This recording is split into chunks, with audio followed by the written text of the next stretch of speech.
untuk mama-mama yang baru masuk takut untuk organisasi. Nah, kalau misalnya orang usia, bagaimana caranya kita untuk menghilangkan ini dari pemikiran masyarakat terkait dengan mahasiswa?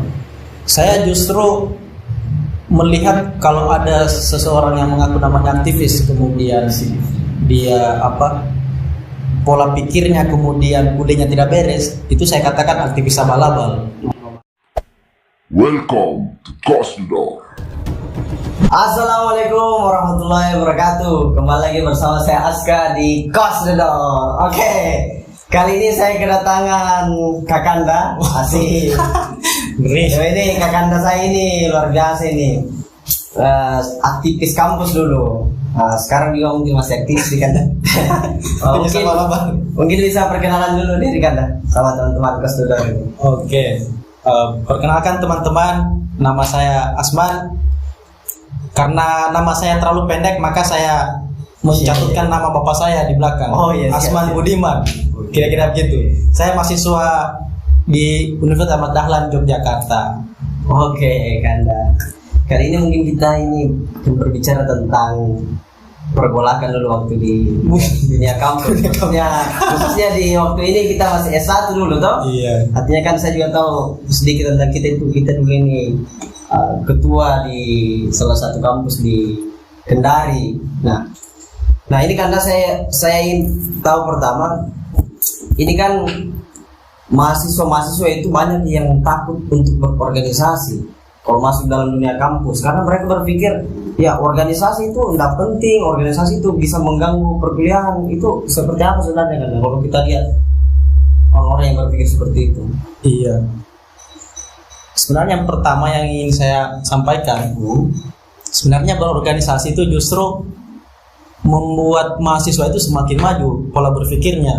Semakin maju. Semakin maju. Oh, di depan. Semakin maju. Tapi bukan menafikan juga teman-teman yang tidak berorganisasi, tidak. Iya. Hanya saya menganggap bahwa teman-teman yang berorganisasi itu mempunyai nilai plus dibandingkan teman-teman yang fokus di akademisi. Ya, nilai plusnya karena kenapa? Kita banyak teman-teman di luar. Teman-teman di luar bergaul di mana-mana, dan kalau kita kemana-mana kita tidak perlu takut lagi tersesat dan seperti apa kayak gitu. Tapi kita enaknya karena sudah punya teman di mana-mana kayak gitu. Teman di mana-mana. Cadangan juga di mana-mana kan. Kalau itu ya bonus lah. Tapi saya menganggap organisasi itu sangat penting, karena organisasi itu bukan hanya menambah relasi teman kayak gitu, tapi memang menambah wawasan, menambah pola berpikir kita seperti apa, dan itu terbentuk di organisasi, dan itu saya rasakan sampai sekarang. Dulu kita berorganisasi dari semester berapa?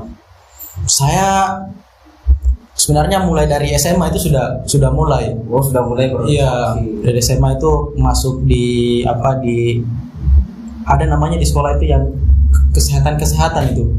Saya lupa namanya itu. Kayak begitulah, PMR dan sebagainya. Kemudian pernah mendaftar jadi ketua OSIS tapi tidak terpilih. Menjadi ketua OSIS tapi tidak terpilih. Nah, tapi di situ saya aktif sampai alhamdulillah di tahun 2013 itu saya mewakili sekolah saya itu menjadi salah satu utusan ke Jakarta.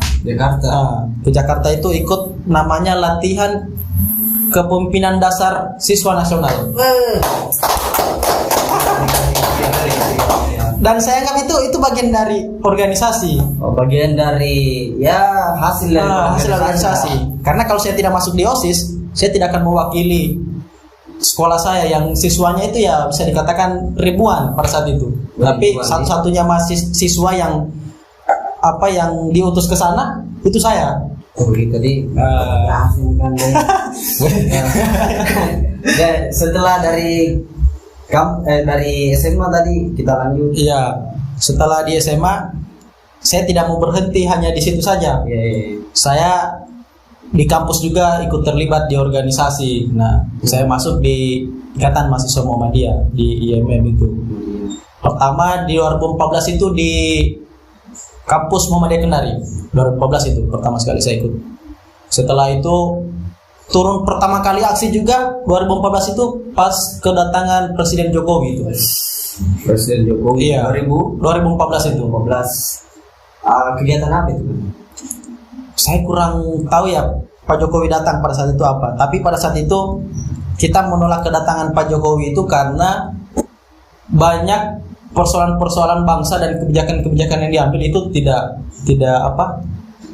berpihak kepada rakyat, misalnya kayak gitu ya, bahasa-bahasa mahasiswa lah. Iya. Tidak pro rakyat. Tidak pro rakyat. Iya, siap.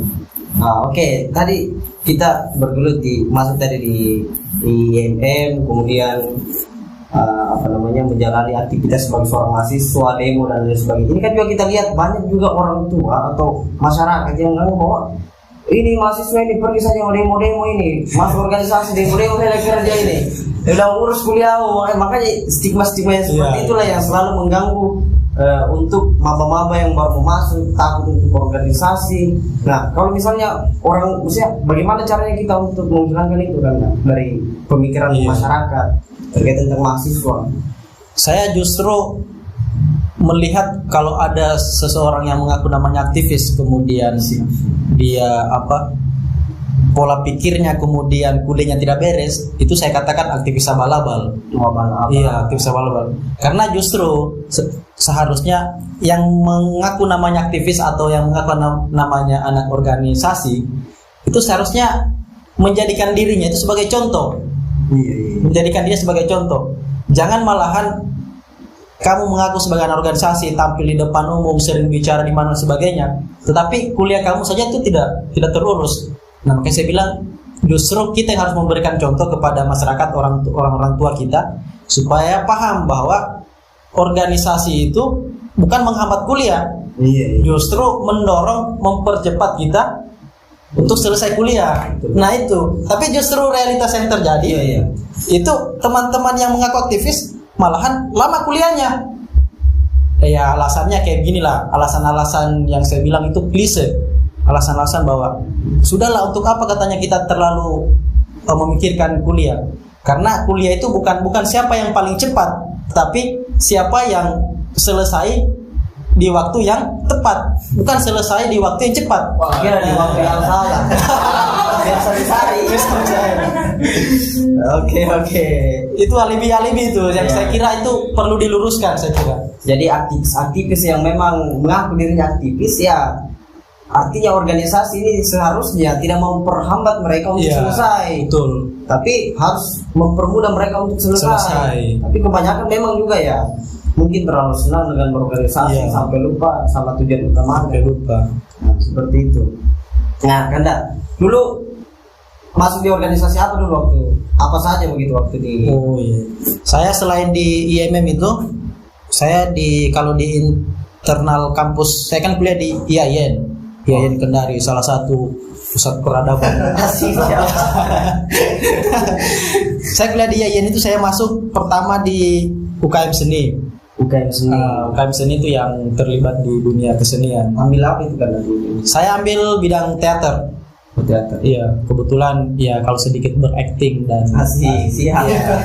Nah, sebagainya saya bisa lah. Dan alhamdulillah setelah saya tekuni dunia teater seperti itu, 2017 saya juga kembali diutus oleh lembaga untuk temu teman teater senusantara di Pulau Madura pada saat itu.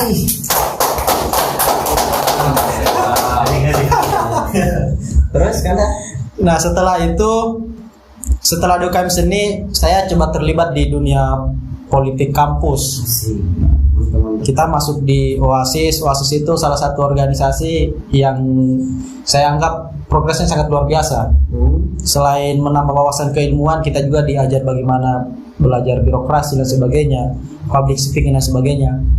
Nah, setelah di OASIS, saya terlibat juga di partai-partai kampus dalam proses pemilihan BEM, senat dan sebagainya.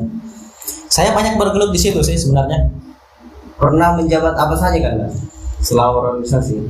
Mungkin bisa bagi-bagi sama teman-teman. Saya 2000 berapa itu? Semester 3 ya. Semester 3 itu berapa itu? Saya lupa. Saya menjabat wakil ketua 1 Senat Fakultas Tarbiyah. Oh, Iya, Fakultas dia. Kemudian di 2018 saya masuk di Senat Institut. Itu Senat Institut. Kemudian 2018 saya jadi ketua komisariat IMM IAIN Kendari. 2019 sampai 2020 jadi ketua cabang IMM Kota Kendari.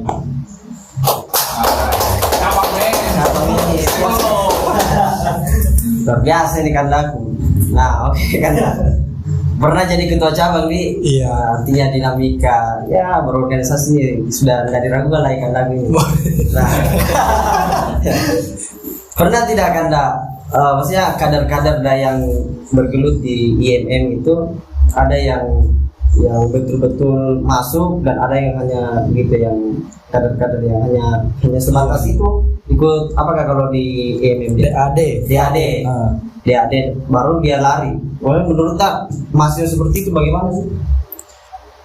Saya kalau melihat mahasiswa kayak gitu itu saya bilang ini mahasiswa yang cemen dan tidak punya Cemen. Iya, cemen dan tidak punya prinsip. Kira-kira kayak gitu. Tidak punya prinsip. Iya, tidak punya prinsip. Bukan hanya di IMM sebenarnya yang saya lihat seperti itu. Iya. Bahkan di tempat-tempat lain juga setelah berkader hanya sekedar menitip nama saja di sana. Iya. Dan setelah itu tidak mengaktifkan diri. Dan itu saya anggap percuma karena kenapa? Kamu menghabiskan waktu beberapa hari meninggalkan kuliah, bahkan tidak sampai berkabar dengan si doi dan sebagainya. Gitu. Tapi ujung-ujungnya kamu tidak aktif juga. Jadi percuma, mending kamu di kos atau di rumah kerjakan tugas, ikut kuliah dan sebagainya. Ya, itu waktu kamu tidak terbuang dan sia-sia daripada seperti itu ikut pengkaderan tapi ujung-ujungnya tidak aktif juga. Nah, jadi percuma dong. Betul. Iya kan kayak gitu. Saya juga dulu itu ada cerita kan waktu maba. Jadi baru masuk di salah satu perguruan tinggi di Makassar. Masih belum tumbuh ini rambut, masih botak-botak. Tiba-tiba dibawakan formulir, tapi tidak bisa diisi dulu. Diisi saja dulu toh. Iya. Mama. Saya isi nih, saya bilang apa ini Kanda? Dia bilang ini apa namanya organisasi. Harus berorganisasi, setiap maba itu harus berorganisasi. Dia bilang begitu. Ya saya bilang, tidak dulu Kanda, kayaknya saya tidak bisa saya dulu masuk organisasi karena pada saat memang pemahaman saya tentang organisasi itu juga belum matang lah begitu. Nah, sehari setelah dia kasih saya itu, minggu depannya ada terbuka lagi pendaftaran, saya masuk berorganisasi dan alhamdulillah saya rasa mungkin ya saya sangat bersyukur karena saya cepat masuk berorganisasi dan mungkin senior-senior melihat ada potensi dari saya seperti itu, jadi alhamdulillah saya dimasukkan juga di masuk BEM, masuk di senat juga dan juga aktif di berbagai organisasi eksternal yang lain. Nah, ini cerita saya ini cerita tentang Kasman sebenarnya, kisah tentang Kasman. Tapi sebenarnya enak yang seperti itu karena selain kita berorganisasi itu di kampus ya, kalau di kampus kita juga bisa kenal dengan dosen, dosen, kenal sama rektor, kenal sama pejabat-pejabat, dan itu saya kira betul. Enak sekali karena kenapa? Sekelas kita sebagai mahasiswa sudah bisa ketemu dengan Pak Wali Kota misalnya, ketemu dengan pejabat siapa, dan itu saya rasa kalau hanya kita menjadi akademisi tulen itu kita tidak punya kesempatan yang luas untuk bertemu dengan orang-orang hebat seperti itu. Kan begini juga kan itu ada juga mahasiswa yang dia sudah tidak berorganisasi, kuliahnya tidak jalan. Ya percintaan juga hancur ya. Aduh, ini sudah triple kill ini kayaknya ini. Nah, ada juga yang seperti itu yang kayak datang saja kuliah, pulang tidak berorganisasi juga, kerjanya cuma ya bagaimana menurut kalau sama mahasiswa yang seperti itu? Iya, sebenarnya kalau saya melihat yang kayak seperti itu memang agak miris juga. Yang mending lagi kalau seperti itu mending tidak usah kuliah sekalian.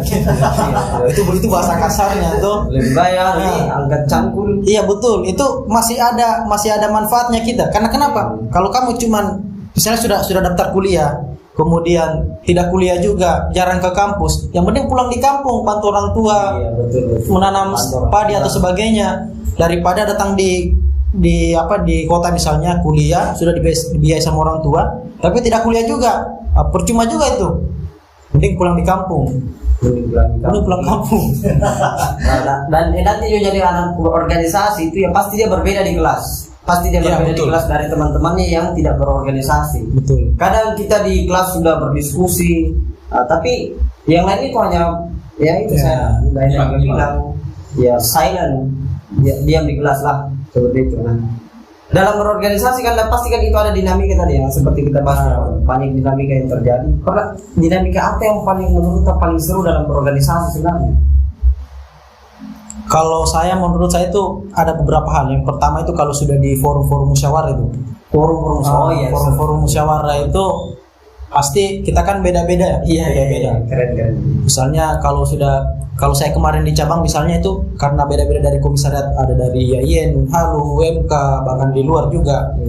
Itu memang dinamikanya semakin luas karena pemahaman teman-teman yang lain, dinamika di tempat-tempat masing-masing itu kan berbeda sehingga disatukan di forum musyawarah yang besar itu. Nah, cara memandang masalah itu berbeda dan saya anggap dinamikanya itu luar biasa, sampai ada yang lempar-lempar kursi, sampai baku pukul dan sebagainya. Tapi enaknya setelah itu di luar forum kita duduk lagi minum kopi, ngobrol lagi bareng kayak gitu. Bahas lagi kira-kira adindaman lagi. Kayak gitu. Aduh, jadi enak. Ya, lanjut. Selain di forum saya lihat juga dinamika yang luar biasa itu kalau kita turun aksi itu. Iya. Turun aksi misalnya bawa isu-isu nasional, bawa isu-isu kedaerahan dan sebagainya, yang sampai baku pukul dengan polisi dan sebagainya. Nah, itu saya anggap dinamika yang luar biasa. Dan di situ kita akan semakin terbentuk. Nah, terbentuk sekali di situ, saya rasa. Pernah tidak ada terjadi bentrokan kemudian kita ada pengalaman tidak ditangkap polisi atau apa? Pernah? Kalau ditangkap saya belum pernah selama ikut demo. Iya, karena kalau saya sudah lihat ini sudah istilahnya mau potensi chaos, saya sudah menarik diri. Saya menarik diri ke belakang. Tapi kalau misalnya itu saya disuruh menabrak saja, itu saya pasti tinggal di depan kalau disuruh menabrak. Tapi kalau sudah ada yang mau ditangkap, saya langsung tarik diri. Soalnya bukan menyelamatkan diri. Soalnya begini, kalau misalnya kita sedang membawa pasukan, istilahnya kayak gitu ya, membawa massa, kemudian pemimpinnya ditangkap, dan kemudian kita tidak menyiapkan pemimpin cadangan untuk menghandle teman-teman ini, siapa yang akan menghandle teman-teman kalau misalnya pemimpinnya sudah ditangkap? Kayak gitu. Nah, justru saya keluar dari barisan itu karena supaya kalau ada terjadi penangkapan saya bisa menghandle teman-teman yang lain ini. Ya, walaupun kita tidak tertangkap, ada anggota tertangkap, ya kita masih bertanggung jawab untuk itu. Gitu. Nah, oke kan, itu tadi terkait tentang dinamika berorganisasi. Kita sudah cerita, kita sudah dari SMA sudah berorganisasi, dan sebenarnya ini organisasi adalah wadah untuk kita belajar untuk bisa lebih baik dalam berpikir, itu bisa lebih dewasa dalam melihat segala sesuatu. Nah, sehingga pada saat kita keluar dari kampus, kita bisa membaca, begitu. Membaca bukan hanya persoalan membaca buku, tapi membaca situasi dan kondisi yang ada di dunia kampus. Nah, ada tidak kan, maksudnya pesan-pesan untuk teman-teman yang masih maba atau baru mau masuk di dunia kampus? Bagaimana sih, maksudnya kita sebagai seorang calon mahasiswa ataupun mahasiswa itu memandang organisasi harusnya seperti apa sih sebenarnya? Kalau saya sebenarnya begini, supaya teman-teman ini sudah matang setelah menginjak namanya dunia kampus, seharusnya di sekolah itu atau di SMA itu atau dimanapun, di ALI atau di pesan sebagainya, itu memang sudah dibina sedemikian rupa. Artinya dibina sudah diberikan bekal-bekal bahwa nanti kalau kamu masuk kampus ikut ini karena ini akan menunjang kamu ke depan sebagainya. Nah, justru dengan pembinaan di teman-teman SMA ini, anak-anak SMA ini, nanti pas organisasi kita tinggal mengarahkan kamu nanti di sini, kembangkan potensimu di organisasi ini. Karena saya anggap dunia kelas itu atau di dalam kelas itu tidak memberikan tidak memberikan satu metode yang mampu mengembangkan potensi kita. Iya. Di sana yang ada hanya bagaimana caranya diisi kita punya otak, istilahnya kayak gitu. Otak kita diisi bagaimana menghafal teori-teori, bagaimana menghafal rumus dan sebagainya. Tetapi secara moral ataupun secara istilahnya attitude itu tidak terlalu dibina di sana. Tidak terlalu dibina. Ada pembinaan tapi itu tidak apa istilahnya tidak berkelanjutan. Tapi saya anggap di organisasi itu berkelanjutan pembinaannya. Karena yang pertama di organisasi saya mengenal namanya itu tata krama dan sebagainya. Karena kalau di organisasi kita sering ketemu dengan senior, tabe senior kayak gitu kan. Artinya bukan kita menghambakan senior, tidak. Hanya dari situ sebenarnya kalau kita pintar mengambil nilai-nilai dari yang namanya tabe senior dan sebagainya, itu sebenarnya bisa kita terapkan di rumah kepada orang tua yang lebih tua daripada kita ataupun teman sebaya kita. Artinya untuk saling menghargai itu sangat sangat penting. Nah, di organisasi itu saya anggap itu kita dibentuk di sana, attitude itu, dan pola pikir kita dibentuk di sana juga. Bahkan teman-teman yang ingin mendalami skillnya di mana, misalnya dia skillnya public speakingnya bagus, misalnya penulisan karya ilmiahnya bagus. Nah, itu semua di organisasi. Karena di kampus itu, iya di organisasi. Karena di kampus itu atau di dalam kelas itu tidak membentuk secara utuh hal seperti itu, tidak membentuk. Nah, makanya teman-teman yang mahasiswa baru ataupun teman-teman yang baru ingin masuk kuliah, saya sarankan masuk organisasi. Karena dengan berorganisasi kita mampu meningkatkan potensi-potensi yang ada dalam diri kita. Karena ya sebagaimana ini ya hadis Nabi ya, bagaimana ini anak Yayan kan? Iya betul. Anak Yayan. Walaupun saya tidak tahu bahasa Arabnya, tapi saya tahu bahwa setiap manusia itu punya potensi masing-masing. Kalau teorinya John Locke itu dalam dunia pendidikan, anak itu diibaratkan sebagai kertas putih. Nah, untuk mengisi untuk mengisi kertas putih itu, maka lingkungan itulah yang akan membentuk dia, termasuk salah satunya organisasi. Untuk membentuk kamu jadi cerdas, untuk membentuk kamu jadi pemimpin yang ideal dan sebagainya, itu di organisasi. Tidak ada di dalam ruangan kelas. Ya, betul. Ya. Oke, tadi pesan-pesan yang sangat banyak disampaikan oleh Kakanda Asman ini. Saya sangat berterima kasih nih Kanda sudah datang di Kos Dudor ini, Astaga. Siap. Saya sangat bersyukur ini kedatangan tamu besar. Nah, berbagi pengalaman dan ya tentunya ilmu kepada teman-teman Kos Dudor. Nah, memang dalam berorganisasi teman-teman, kita itu akan mendapatkan hal baru. Banyak hal yang akan kita dapatkan itu tidak akan kita dapatkan kalau kita hanya sekedar kuliah saja. Di dalam kelas itu dosen hanya menyampaikan teori tanpa adanya keseimbangan dengan praktek. Nah, di organisasi bukan hanya teori tapi kita langsung praktek di dalam organisasi tersebut maupun di luar dari organisasi tersebut. Kita bisa terapkan semua ilmu-ilmu yang kita dapatkan di organisasi. Nah, terima kasih Kanda. Mungkin ini saja yang bisa kami sampaikan. Jangan lupa like, comment, and subscribe. Dan see you di next video. Bye. Cosmodog.